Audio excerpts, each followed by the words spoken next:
What's going on, people? Welcome to Live Palace News. I'm laughing because of not the headline, because of some of the comments that's already been sent about Turkey. We're not going to be talking about Turkey. We're going to be talking about Marc Guehi and also a potential injury worry. As you can see from the title, the main conversation will be around the Liverpool move and his future at the club, whether we believe the story or not. And also Rak-Sakyi. There's an update on his potential future at football club after being included in the Conference League. We thought maybe Glasgow's going to give him opportunity, but it doesn't seem like it. But as always, even if you're watching on replay, please hit the like button. It does take a second. If you do enjoy it, it does help us out massively. And most importantly, subscribe so don't miss out on future content and get involved in the live comment section. But do not mention Turkey, because we are not talking about Turkey. This is not a match reaction show. This is Palace. This is strictly club football. So yeah. But yeah, what happened to Turkey? If you lot are not in the know, we lost 6-0 to Spain. It happens. It happens to great teams. I mean, look, Palace lost. We lost what, 5-0 to Man City? No, 5-2 to Man City. We lost 5-0 to Newcastle. They ended up winning FA Cup. So you never know. You never know. Sometimes you need these results. You need these results to make you progress further as a team. So you have to look at the positive. You have to look at the positive side of things. So yeah, never know. 2026 World Cup. I don't know what the odds are. I don't promote gambling, but hey, maybe Turkey might do a Palace. But let's start off with the Marc Guehi reports, and this coming from a reliable Liverpool journalist. So let's see. We're going to discuss it anyways. Let me read out the report first. Liverpool will not revisit their interest in Marc Guehi in January and would only now sign the Crystal Palace centre-back on a free transfer next summer. When I first saw this, I was happy. You know, my first reaction, I mean, they're not going to come in January. We're going to have Guehi for the rest of the season rather than losing him in January, which some people, I guess even Palace fans, may want him to be sold in January because of the money element. That was the case even in the summer. Some people said, you know, we should have sold him for 35-40 million pounds. But for me, I want to keep him as long as possible. So that's a positive. However, how much truth is there in that? If Liverpool have, I don't know, a crisis in defense, which, you know, they're not heavy on numbers anyways in the first place. That's why they wanted to sign Marc in the summer. Did it not come from in January? I don't know. It's hard to say. I feel like it's a bit too early. But also another side of things, would Palace want to sell Marc in January? Let's say we're doing well in the Conference League at that stage, and we will know where we are at. The league phase ends around December time, so we'll know how far, you know, if we go to the next round. If we go to the next round, would Palace even want to sell him if Liverpool go after him? I think, all in all, a deal in January, knowing Steve Parish, maybe he might want the money, like 15 million pounds or however much Liverpool would have offered in the first place. It might be considered, but I don't think it really makes sense for Palace to really sell him in January. We didn't sell him in the summer. We kept hold of him up until now.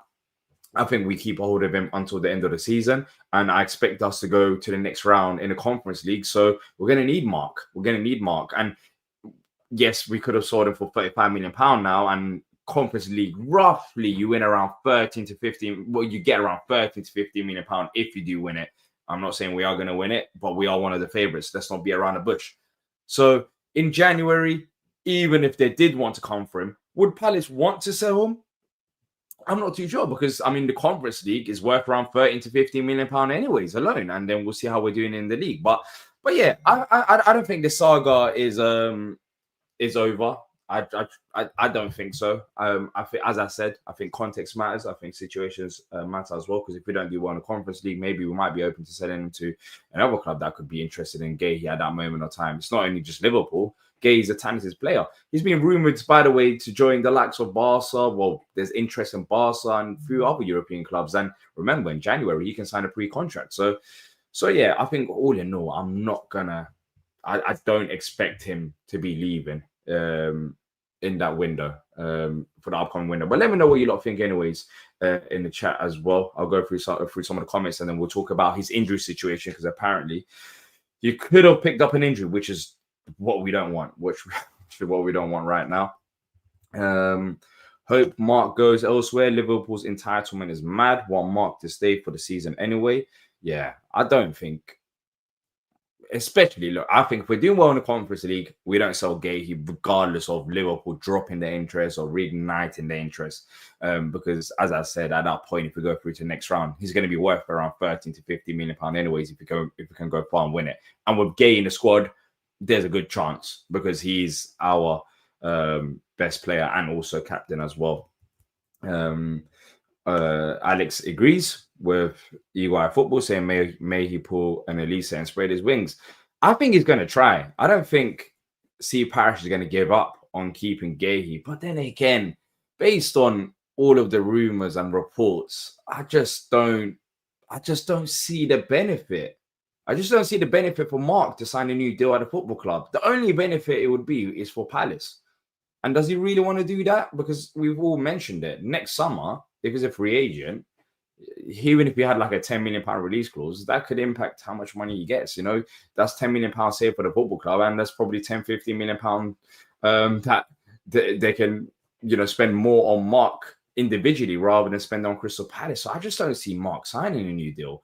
But if Steve Parish can pull off a miracle and make him sign one, that would be incredible. But yeah, and I think Parish knows that as well. I would be shocked at this stage. I don't know what you lot think. Let me know in the chat.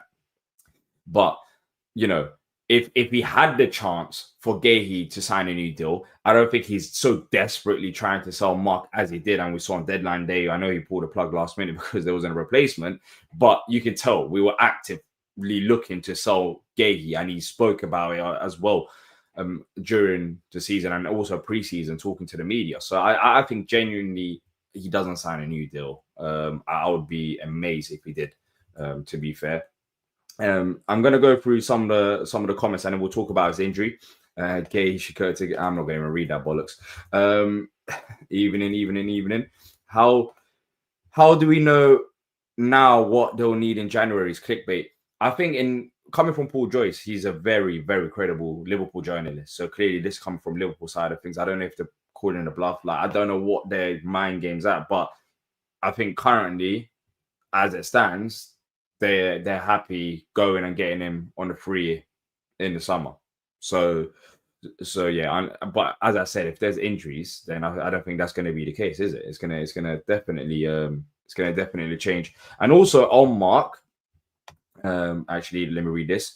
100% we need Marc. It sucks for him, but Palace have never seen this sort of football ever, so sacrifices will be made for sure. Yeah, you keep him for this long, you might as well keep him till the end of the season and then let him go on the free at that moment of time. But yeah, about this. So I think Thomas Tuchel came out and said, or, you know, reports are suggesting, I saw a quote. I was actually trying to find the source, but I couldn't. It just disappeared.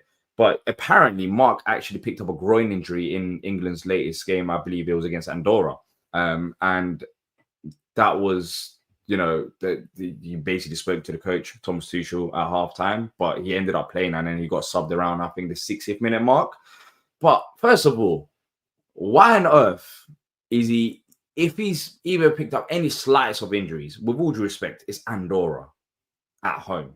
Yeah, I know, like, at that time, was it 1-0 England? I can't remember. But he should have been subbed off. He shouldn't even come out for the second half.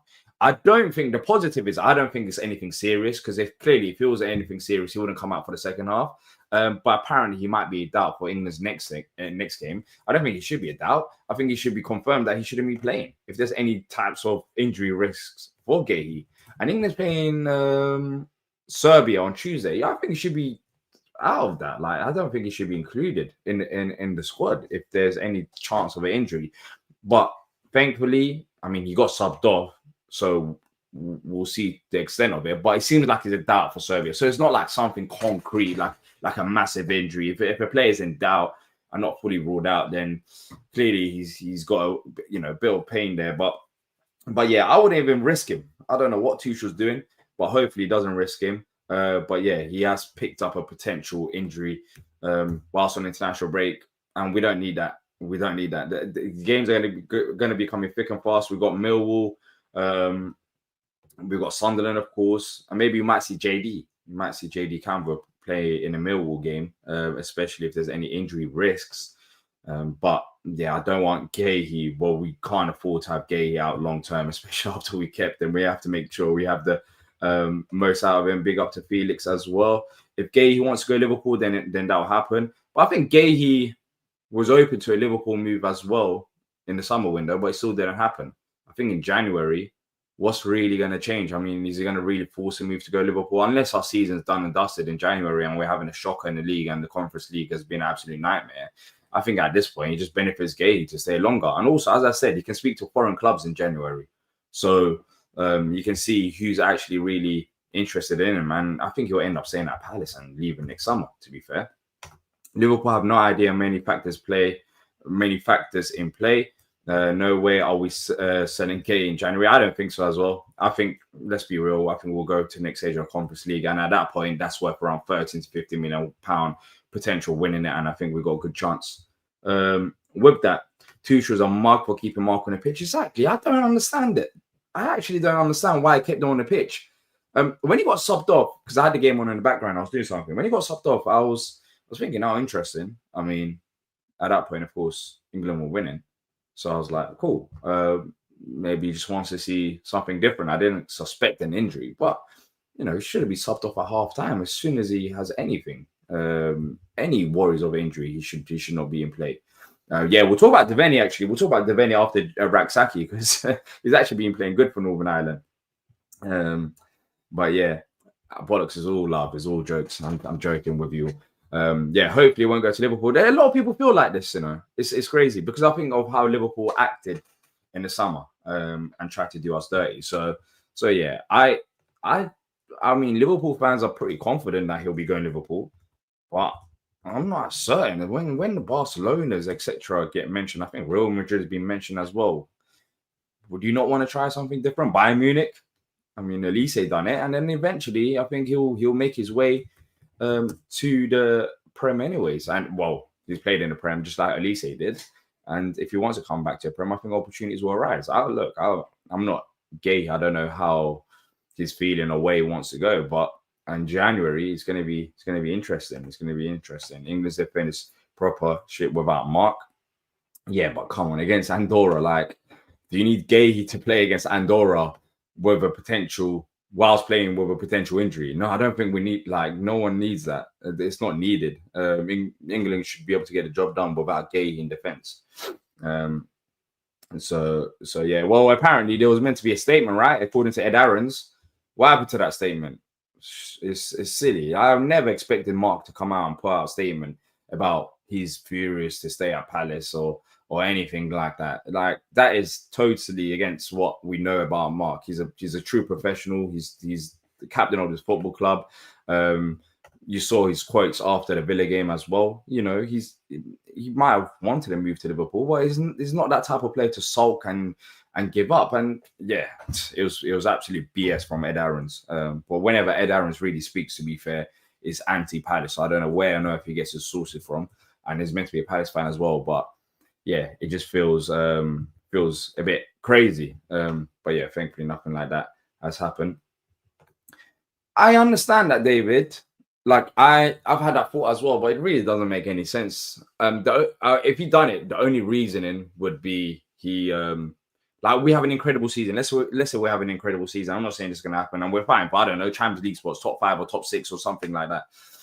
And then maybe you might be convinced, you know what, like, one more year, I can do one more year. But that's the reason why we have to start the season strong. If that's not the case, what benefit does it have from Guehi signing a hefty an extension at Palace because of the interest that he's going to get elsewhere? And also, with all the clubs interested in him, he's in a good negotiation position as well in terms of getting the best deal for him. So yeah, I don't really see the benefit of him signing a new deal. I think that's more hope more than anything. My main worry is keeping Glasner. Players come and go, but this manager is so special. Yeah, we got that to focus on. Sharon Lacey also got announced, if anyone really cares about that, as the new CEO. So of course, hopefully the positive in that will be about the new main stand. If it's going to get built, she'll be leading that project as the CEO. So fingers crossed something does happen with that, because that's gone quiet. But yeah, we can never compete for salary he will get. Yeah, it will be hard. It will be hard with some of the team being mentioned currently. But yeah, look, as long as Guehi's fit, we'll see what happens. I think we have to have a good start to the season, which we have done. I mean, we're 14 games unbeaten. Beat Sunderland. That Sunderland game, I know we're going to be recording a preview, which will be dropping midweek, I believe, on Thursday. That Sunderland game is massive because coming into the season, even last season, like we dropped a lot of points at the start. You know, some of those games, if we did get 1 or 2 wins out of the 9 games at the start, then we would have been, high up the table. Every game matters. So Sunderland at home is massive. If we want to have a good season, a season where we're looking, we're never going to look down the table, let's be real. But season, if we're looking like up the table and looking at European spots or automatic qualifications, then yeah, I think we have to be beating Sunderland. So yeah, we've got some massive games coming up, especially in the Carabao Cup against Millwall. So yeah, if we start strong, if we build on, then maybe that's the only thing that can convince him. Other than that, it makes no sense for him to stay at Palace. Big up to Damo as well. Why no Matt Hobbs statement? Maybe he hasn't signed yet. That's my guess. With Palace is a bit confusing. Sometimes we announce contract extensions. For Mitchell's, we didn't. For other players, we do. So it just depends on how the club's feeling. To be fair, we're a bit weird when it comes to announcements, especially with extensions and people coming in behind the scenes. So maybe he does get announced soon as well. But it seems like that deal's done anyways. Matt Hobbs has been pictured at Palace. I think it was at the Forest game at home.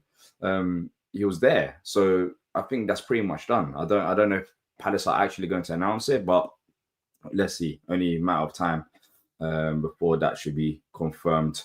Let's quickly talk about Rak-Sakyi, then we'll go through some questions as well, because there has been an update, and I just feel like it's only right that we do talk about him. This is coming from Alan Nixon, that Coventry City missed out on a move to sign Rak-Sakyi on deadline day. Palace are looking for a club in Belgium to take him before the window shuts, but it may only be on loan basis.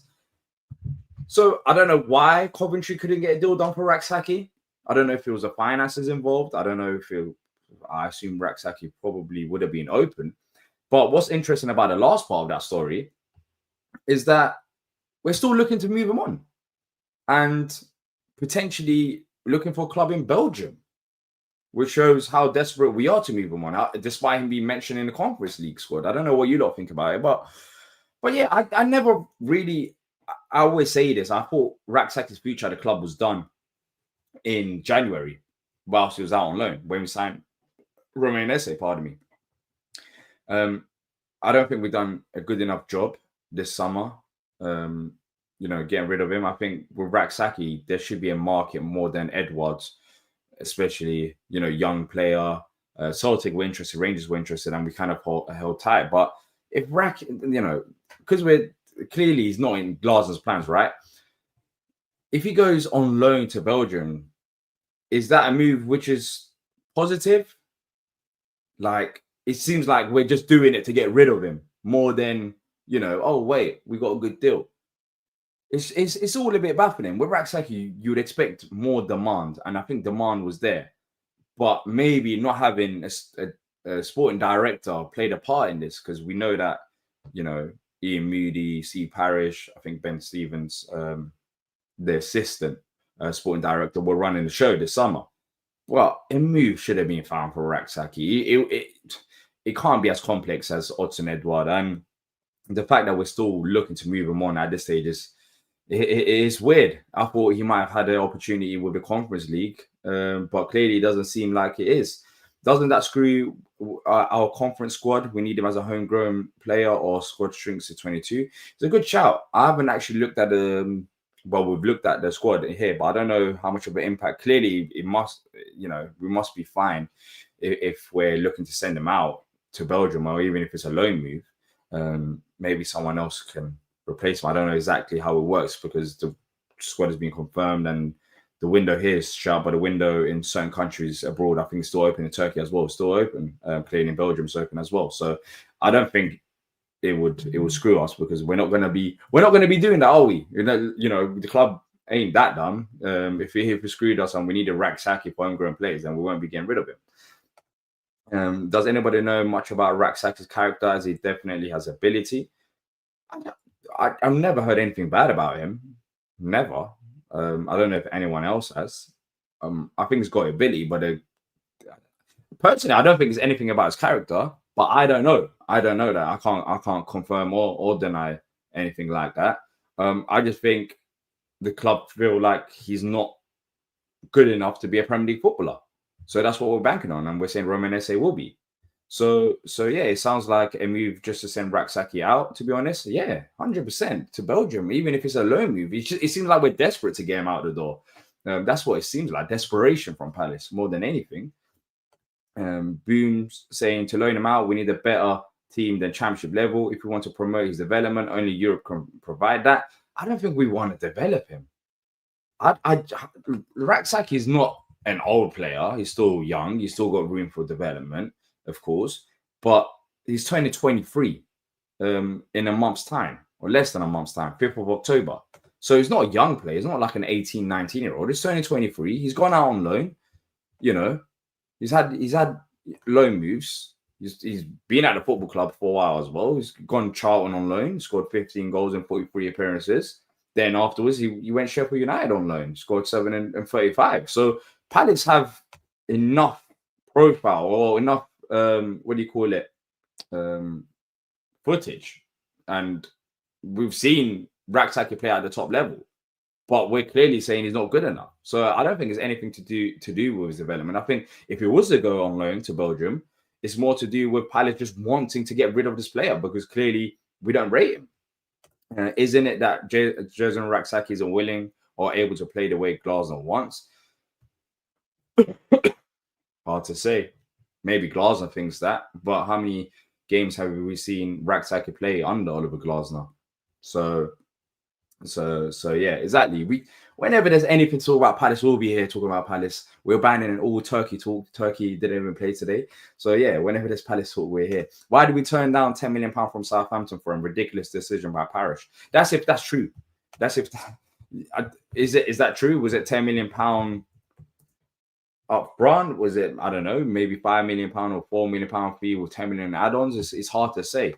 But yeah, it does look silly if there was a £10 million offer and was, if that included realistic add-ons, if it did include any add-ons, I don't know, I'm just guessing.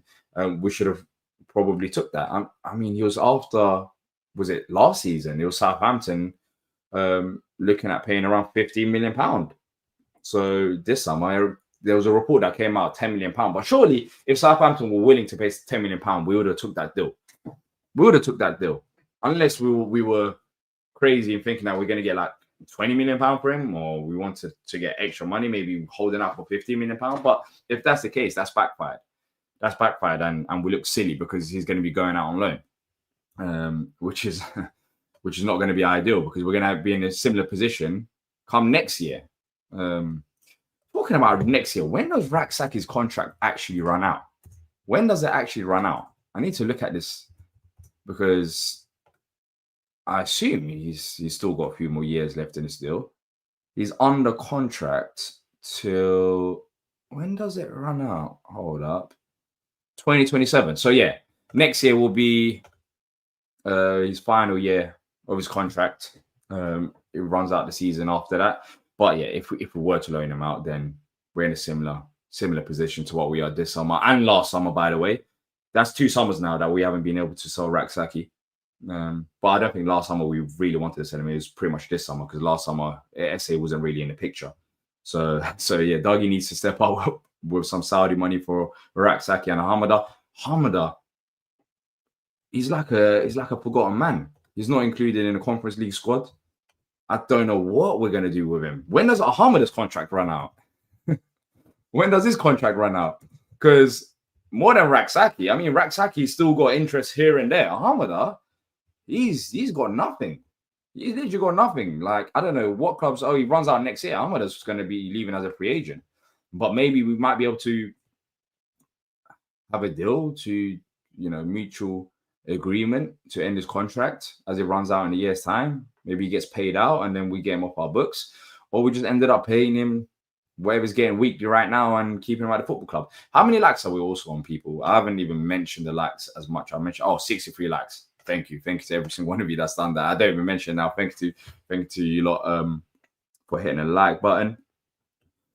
2 years left on his contract. Yeah, so if he was to go out on loan, then next summer will be in a similar position.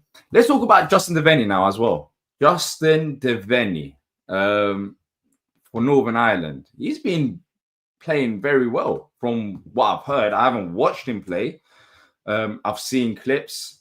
I saw his assist from a corner, great delivery into the box. He's got a chant as well. You know the France chant that we have? The Northern Ireland fans have been singing that song about Justin Devenney, which I don't see Palace adopting the same move. But he's been playing well. He's been playing well, and I think it's highly rated. I think Northern Ireland lost. He played today and he got the assist today. And I think they lost today against Germany. I think it was 2-1 last time I checked. Did it end 2-1? Because I was watching watching is a nice way of saying it. I was trying to watch the Turkey game, but it was an absolute nightmare even considering that as football, we just got up. Yeah. We got humbled. We got humbled by Spain. They lost 3-1. But yeah, he had an assist around the 34th minute mark. And I believe that in the previous game, he actually scored a goal, or was it an assist? No, it was a goal. It was a goal. I remember seeing a clip. So assist and a goal for Northern Ireland. But the biggest twist about this is not the assist and the goal. It's where he's playing. He's playing left wing back. Hey, I mean, Sosa's there, Mitchell's there, but left wing back, Justin Devenney for us. Could that happen? But the biggest thing about this, I don't think he's going to be playing left wing back for Palace. Let's be real. He's not going to be playing left wing back, is he? With Mitchell and Sosa there. But he's not number 10. That's clear. So when he was playing for Palace, and they're saying Glasner's fault because we literally didn't have any other real options if he's not Ray and Esse, he was playing our position. I've said it. I think if he does settle in terms of in one position, it should be in the midfield 2. I think that position probably suits him the most. I don't see him as a number 10, but he's doing well. He's doing well on international duty. Of course, he scored that penalty, winning penalty for us, composed against Liverpool in the Community Shield as well. So there's something there. We just have to figure it out as a football club in terms of where are we going to be developing Justin Devenney, because he's been coming in and kind of fitting into what we need at that moment of time. He hasn't really had his own role. It's like, oh wait, we need a number 10 play there. Oh wait, we got a red card or an injury, playing in midfield 2. But I think his midfield 2 is best suited to his best position. That's his best position. I don't know what you lot think. Let me know in the chat. But yeah, he's been doing well. Got a chant, assist, goal. What else do you want? So yeah, 3-1. Everyone's sending that as well. Could or does Sosa have a history of playing centre back? Just looking at Sosa play, I don't see Sosa being a centre back, especially in Premier League. He'll get bullied. But yeah, it just doesn't seem like a centre back at all, and I don't think he has played centre back before. So no, I don't think that would be considered. Yeah, he's played left midfield and left back, so left wing back, but he hasn't played centre back. So I don't think Sosa will be moved. I believe Sosa actually played for Croatia as well on international duty, which was good. It was definitely in one of the games. He played around 60 minutes, which is good for his match fitness. So that was positive as well. I just want that Conference League badge on my shirt. Are they going to release it? Surely they will be releasing it. They're just going to be getting extra money. But nothing's been announced on that. Still, any word on Pino's injury or reported discomfort? No. Devenney is a revelation at left wing back. I can see it, like, in terms of his player profile. The biggest thing out of this is that he's not a number 10. He's not a number 10. That's the big thing that we can take away from this. And also, just quickly, I've added timestamps now. So for those who's watching on replay, and even if you've just joined us now, so when the video is done, you can go back and you can see when we talk about Guehi, Rak-Sakyi, Devenney. I might do a little Q&A if there's any questions as well before wrapping up. Let me know in the comment section down below after the video ends if you do want the timestamps and if it does actually help. If it doesn't help, then I won't do them. But I'm trying to do more timestamps, so it's a bit more easier for you lot when you're watching it to go on each each individual topic. If you're tired of hearing about Guehi, that's fine. You can go on a timestamp. I mean, you can see Rak-Sakyi conversation, Devenney conversation, Q&A. So yeah, you'll be able to see that after the video ends. But let me know in the comment section down below. I think there's more from Sosa to come. Yeah, it's still early days. It is early days for Sosa. But yeah, look, I know some people are saying he hasn't been good enough. I thought he's looked decent when he has played for us. He offers something a bit more different to what Mitchell does. Mitchell, of course, is the better player, and he's been brilliant for us defensively to the start of the season.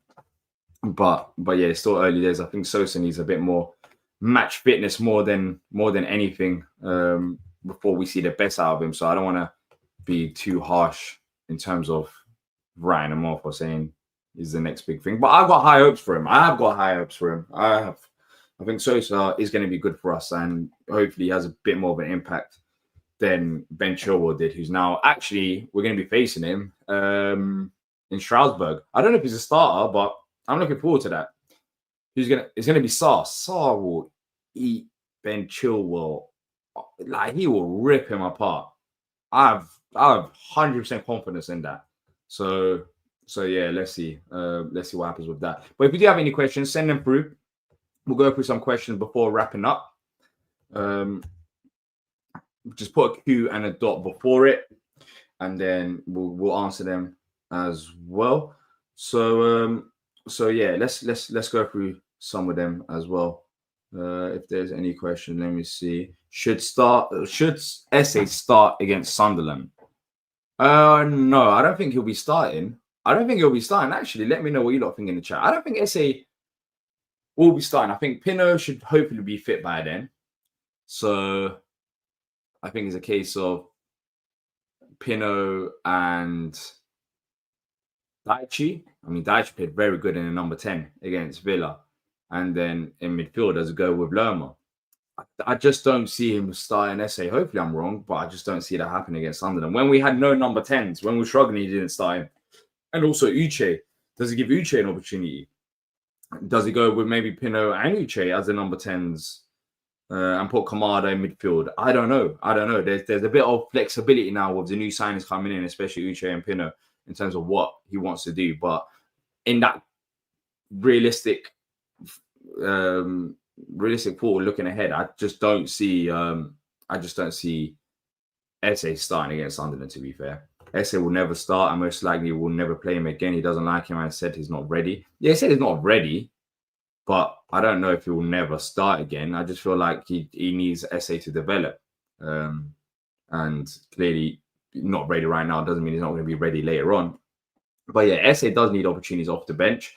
And maybe he does get those with games coming. We got a game against Millwall. Would he get it then? Because, we're playing, Saturday, Tuesday, and then we're going to have the Prem games, and we're going to have Conference League. So maybe somewhere Esse might have opportunities coming off the bench. But Esse also needs to take those opportunities, He has to take it. And he's talented technically. There's nothing wrong with that. But of course, playing at the highest level is not just about your technical ability, because if that was the case, then Marco Mobile would be at Palace. But it's not. Clearly, there's more to it than just technical ability. You have to also make sure you have the right attitude.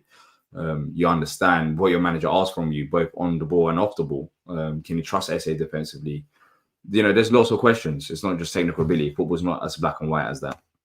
David saying, who do you think can make the step up from under 23 to the first team this year? I was hoping Murphy. Is he injured? Yeah, I think realistically, based on what we saw in pre-season, right?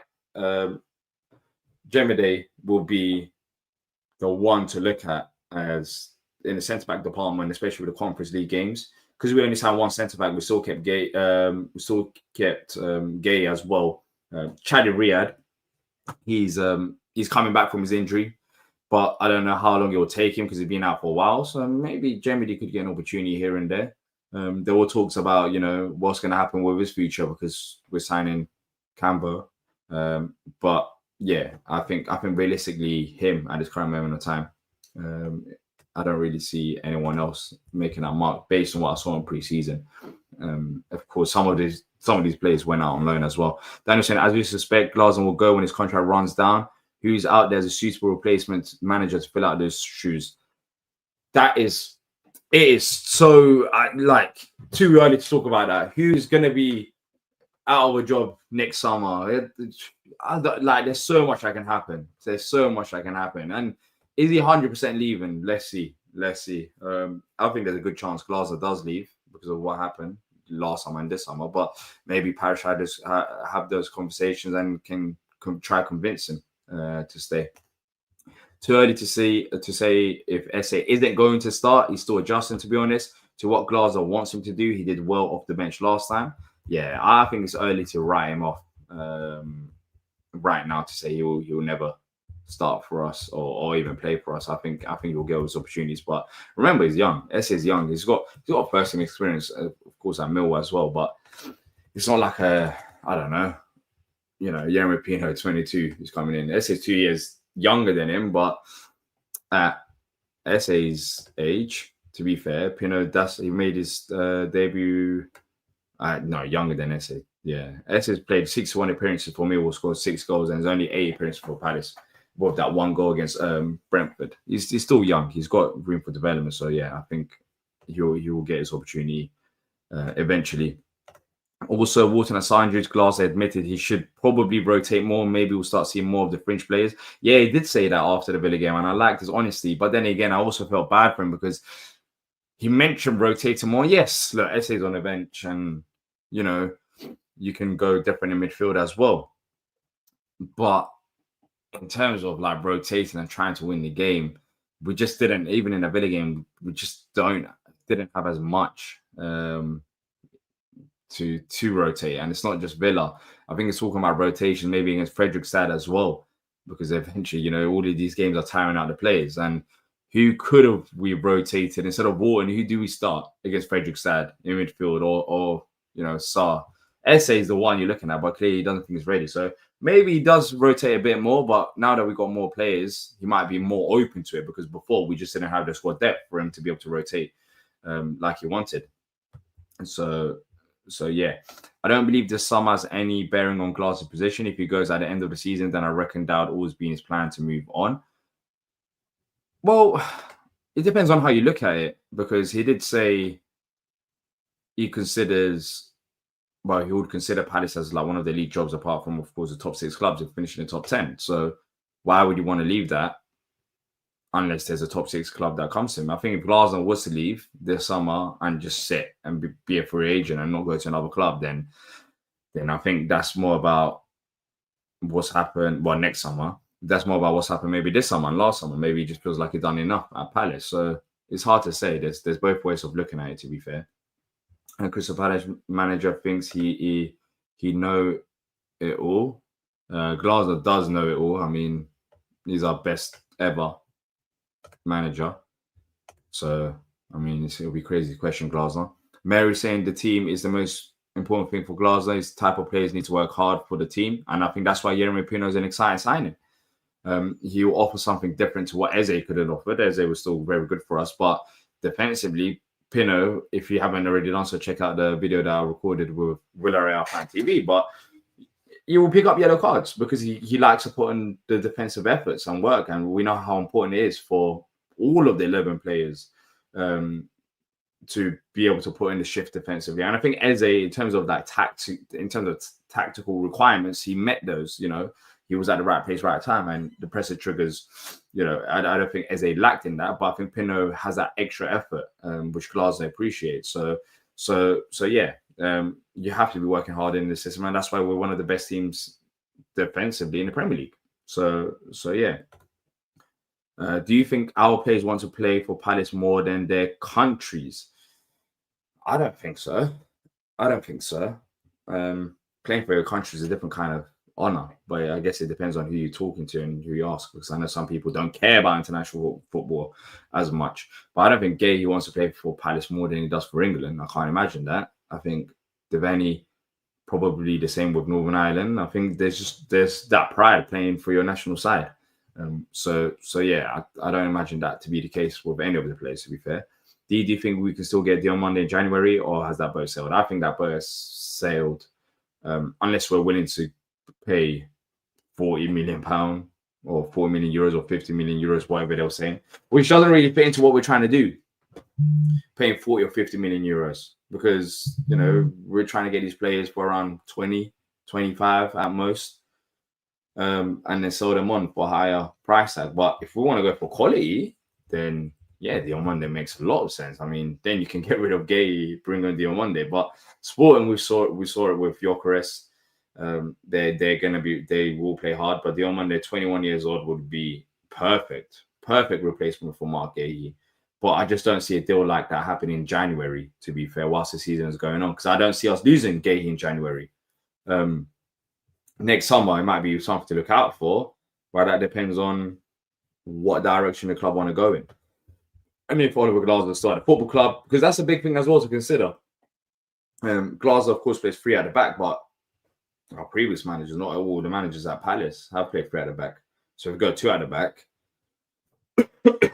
you know, we're kind of stacked already in the centre back department if we was to go 2 at the back. So what happens? Like, do we go for Diomande? Do we go for another type of profile? I'm not too sure. So of course that plays a part as well. So I think we won't be signing a set.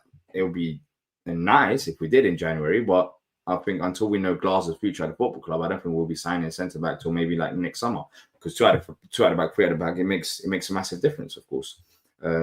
So yeah. No, I already answered that. Is it me, or has Munoz not played that well so far this season by his own standards? But I think he's exhausted. I haven't noticed that. I think it's been fairly decent. I don't know if anyone else in the chat has noticed anything like that. Looking forward to seeing more of Pino. That short cameo we got, he looked proper decent. Let's hope. Yeah, I can't wait for him against Sunderland, because I guess with the injury to Sarr, he'll be starting.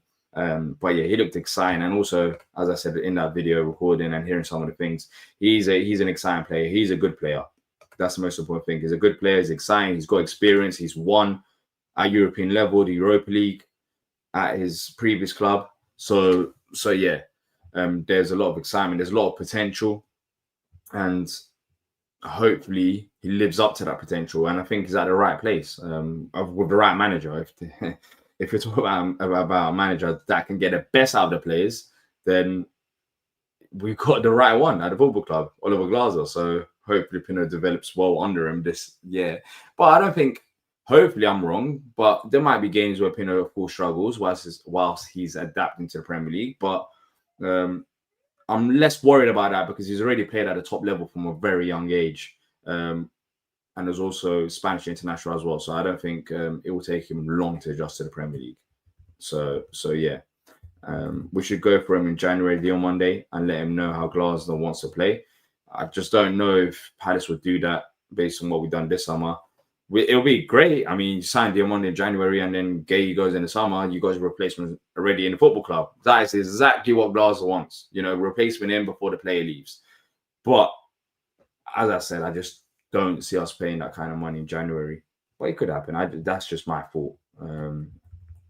It just depends on maybe injuries as well, and we'll see. If other players step up, there might be surprises from, as I said, Jemede, does Chadi Riyad come in? So I don't think centre back will be a department we'll be looking at in January. But from now on, we should be looking at next summer, though, because this summer was baffling. We looked lost out there in terms of Guehi replacement. So that Guehi replacement, Matt Hobbs, better be working day and night. So next summer, you can just have a chill transfer window in terms of he knows what he's doing.